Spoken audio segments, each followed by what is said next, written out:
Have you ever wondered what Albert Einstein and Jesus have in common? Sure, both are brilliant, world-changing figures. Einstein changed physics and Jesus changed history. But there's another, lesser-known connection. They were both Jewish. That's right, the same people who gave us some of the greatest minds in science, religion, and philosophy have also spent centuries as one of the most persecuted groups in human history. So, how did the Jewish people survive? Why are they seen as both incredibly successful and tragically exiled? Today, we're going to uncover the untold story of a people who make up just 0.2% of the global population, but who have won over 20% of all Nobel Prizes and are behind some of the most powerful companies and inventions in the world. But before the spotlight, there was 2,000 years of wandering, war, and survival.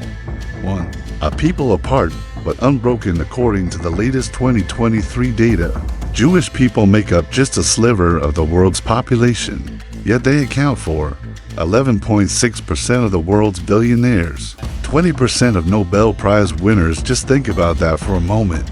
Jews, despite being only 1% of China's population, have the highest concentration of billionaires per capita, while China leads the world in the number of billionaires. Familiar names like Mark Zuckerberg, founder of Facebook, Sergey Brin, and Larry Page, co-founders of Google, Larry Ellison, founder of Oracle. These are tech titans who aren't just rich, they shape the digital world we live in. We first have to understand where they began in struggle, exile, and survival. But to understand why so many Jewish people have reached the top. 2. The ancient journey, Abraham to Egypt. Let's go way back around 4,000 years ago. Left Mesopotamia in search of the Promised Land, a place believed to be granted by God himself. According to the Hebrew Bible, Abraham, the founding patriarch of the Jewish people, this foundational story gave the Jewish people a powerful identity. They were wanderers by faith, not just by fate. They believed that any land where they could survive and thrive was a gift from God. Eventually, they arrived in Canaan, a land already inhabited, but declared it their sacred home. 3. A people, a religion, a nation. To be Jewish isn't just an ethnicity. It's also a faith and a civilization. Judaism is not only a religion, but also a way of preserving identity across millennia of exile and conflict. Ironically, this strong cultural and spiritual identity is also what made them targets. Conflicts with surrounding empires and religions led to countless exiles, conquests, and bloodshed. 4. Slavery, Exodus, and the Kingdom of Israel. By around 1250 BCE, the Israelites were under Egyptian rule. They eventually migrated into Canaan again, where they clashed with local tribes. Under King David, around the 10th century BCE, the Israelites defeated their enemies and took Jerusalem. His son, King Solomon, ushered in what's considered the golden age of a unified Israel. But it didn't last. Soon after Solomon's death, the kingdom split into two rival states, Samaria in the north, Judah in the south, and from there, things spiraled downward. 5. Empires rise. Israel falls in 720 BCE. The Assyrians wiped out Samaria. In 586 BCE, the Babylonians destroyed Judah and turned it into a colony. Later, the Persians absorbed that region and allowed limited Jewish autonomy. In 140 BCE, the Jews briefly re-established self-rule under the Hasmonean dynasty, but it wasn't to last. In 67 BCE, civil war broke out. The Roman Republic saw an opportunity and seized control. From then on, the Jewish homeland became a pawn in global power struggles. 6. The rise of Rome and the fall of Jerusalem. By 06 CE, Judea became an official province of the Roman Empire.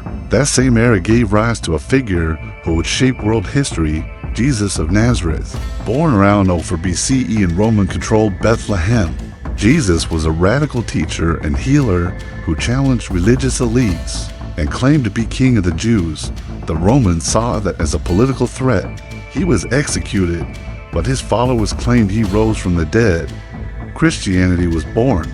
For the Romans, this new movement and the existing Jewish resistance was just more unrest. In 66 CE, tensions exploded. 7. the first Jewish-Roman War. The Romans, led by General Vespasian and later his son Titus, launched a brutal campaign to crush the Jewish revolt. By 70 CE, they laid siege to Jerusalem. The walls were strong, the defenders were fierce, but the Romans were ruthless. On September 870 CE, Jerusalem fell. The Second Temple, the center of Jewish worship, was destroyed.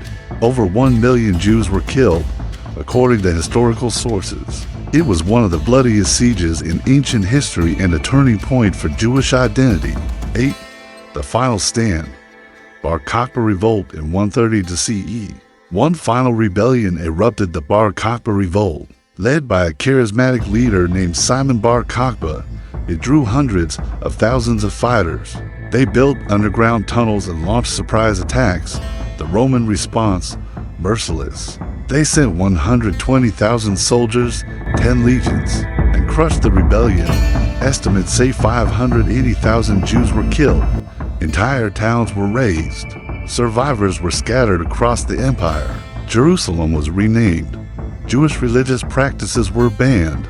The Jews became a people without a home, and so began the diaspora, the 1,000-year journey of exile. And yet, they never vanished. They prayed, they remembered, they rebuilt. In Part 2, we'll explore what happened during the Middle Ages, how the Jews found refuge in some places, faced terror in others, and how their resilience shaped the future of Europe. 9. The Middle Ages, persecution and paradox. So what happened next? The Jewish people, scattered from their homeland, spread throughout the Roman Empire and beyond. As Christianity became the dominant faith of Europe, Jews found themselves in an awkward and often dangerous position. They were seen as outsiders, clinging to old laws and refusing to convert. At times, they were tolerated because they played crucial roles in trade and finance.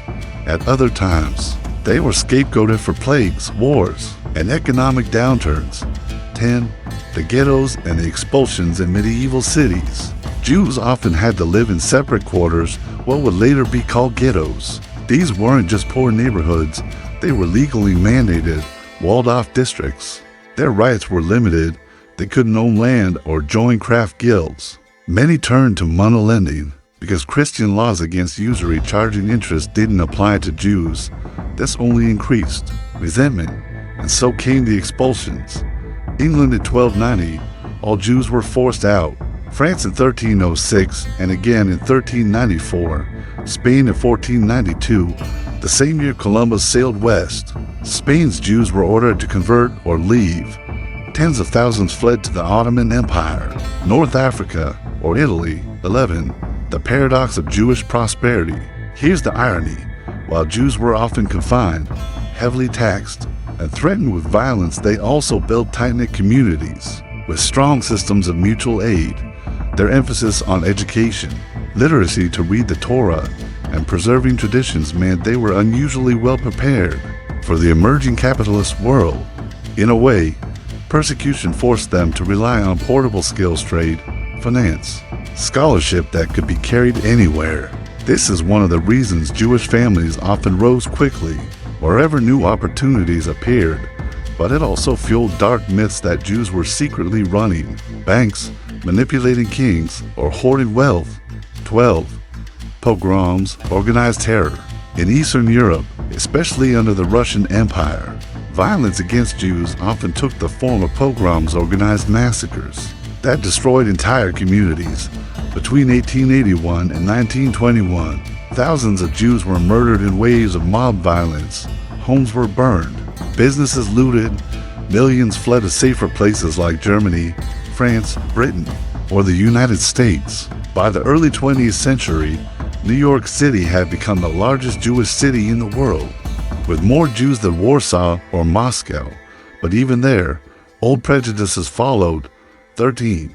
The rise of modern anti-Semitism. As the modern age dawned, nationalism swept across Europe.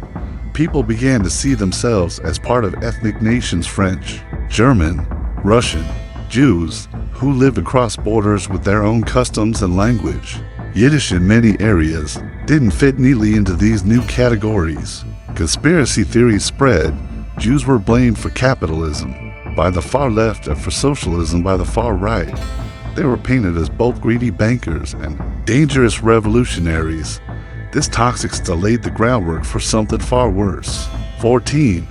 The Holocaust. Humanity's deepest stain, then came the darkest chapter. In 1933, Adolf Hitler rose to power in Germany. He blamed Jews for the nation's problems and promised to rid Europe of what he called the Jewish menace. What followed was systematic, industrial-scale genocide. 6 million Jews murdered. Entire communities, with traditions dating back 1,000 years, were wiped out in just a few years. Auschwitz, Treblinka, Dachau, names that still echo with horror. The Holocaust wasn't just mass murder.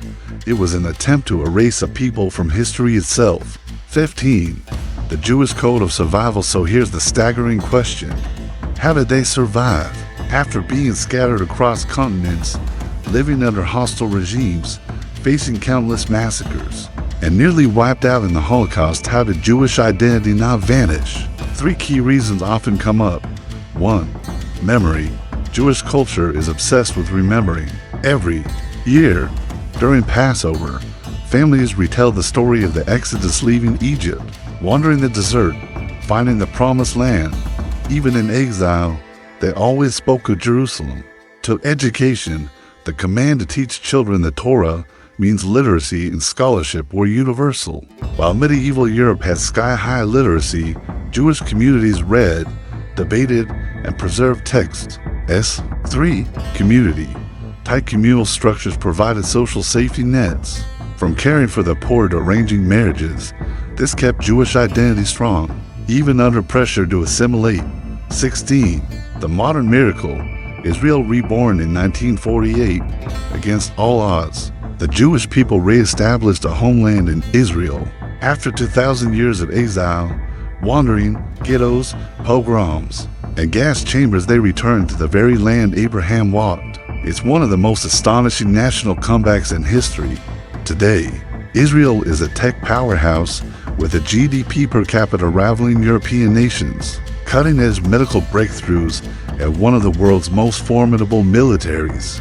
But that rebirth also came with new conflicts, wars with Arab neighbors, ongoing tensions with Palestinians, and complex questions about identity and security that still ripple through global politics. In Part 3, we'll explore the modern legacy, why Jews are still viewed with both admiration and suspicion, why conspiracy theories refuse to die, and what all this says about human nature. 17. Modern stereotypes and persistent myths. So here we are, in the 21st century. Jews make up just a tiny fraction of humanity, but the same old myths still pop up everywhere. You hear bizarre claims that Jews secretly run the world's banks, or that they control Hollywood and the media. Some conspiracy theories even try to link every global crisis, wars, economic crashes, pandemics back to some hidden Jewish hand. It's irrational, but also deeply human. People often look for scapegoats when life feels chaotic. 18. Why these myths won't die. Here's the uncomfortable truth. Jewish success stories, whether it's Einstein, Freud, Zuckerberg, or thousands of lesser-known innovators, make for easy targets. It is simpler to blame a mysterious other than to wrestle with how complicated life really is. The irony? Many of these so-called secrets of Jewish success aren't secret at all. They come down to values that anyone can admire. Prioritizing family and education, building tight-knit communities, preserving traditions that reinforce identity, remembering history, even the painful parts, so it doesn't repeat. 19. The power of collective memory. If there's one thread that ties this entire 3,000-year story together, it's memory. Every year at the Passover Seder, Jewish families read the line. In every generation, each person must see themselves as if they personally left Egypt. It's not just ritual. It's a way of making history live inside you so your identity isn't lost. No matter where you are or what trials you face, when your ancestors have been exiled, enslaved, nearly exterminated, telling the story becomes an act of survival. 20. Israel today. Complicated miracle. Fast forward to today. Israel is a thriving, high-tech democracy in one of the world's toughest neighborhoods. Israeli society wrestles with questions of religion versus secular life, security versus freedom, peace versus defense. It's a nation that, despite wars and rocket attacks, has built universities, medical breakthroughs, and startups that change how the world works. Yet it's also a place of deep tensions, internal and external. The Israeli-Palestinian conflict remains an open wound that shapes global politics. In many ways, Israel is the ultimate symbol of the Jewish story, astonishing resilience, remarkable achievement, and a complicated, often tragic, struggle for belonging. In many ways, a mirror about how cultures preserve themselves even when scattered to the winds. It shows how a tiny community can outlast empires through memory, adaptability. 21. Why does this story matter? So why spend so much time on this? Because the Jewish story is, and faith, no matter what gods they worship or what politics they follow. It's a story of never quite fitting in, never fully disappearing. It's a lesson about human endurance, about how an idea like the covenant with Abraham can echo across thousands of years. 22. A personal reflection, and it's not just about Jews. Every one of us comes from ancestors who struggled to survive, who held onto stories, who built communities that passed on values. That's how any group, whether a nation, a family, or a faith, endures. Maybe that's why the Jewish saga fascinates so many people, always carrying something ancient through fires that should have destroyed it. 23. The unfinished story, and here's the real kicker. The story isn't over. Prophecies in the Hebrew Bible still speak of a day when all the tribes of Israel lost and scattered will be gathered together again. The hope for ultimate peace in Jerusalem still lights candles on dinner tables. From New York to Tel Aviv, who knows what the next chapter will look like? History rarely moves in straight lines. 24. Call to action. Your voice matters, so now I want to hear from you. What stood out most in this 3,000-year journey? Is it the tragedies, the triumphs, or just the mystery of how a people so small could impact the world so much? Do you think Jewish survival is mostly about culture, divine providence, or sheer human grit? Drop your thoughts in the comments. I genuinely read them all. And if you enjoyed this exploration, make sure to like, subscribe, and turn on notifications. We've got more deep dives coming into hidden books of the Bible, lost empires, and secrets of civilizations that refuse to vanish. Until then, stay curious, stay humble, and remember, history is never just in the past. It's alive in us right now.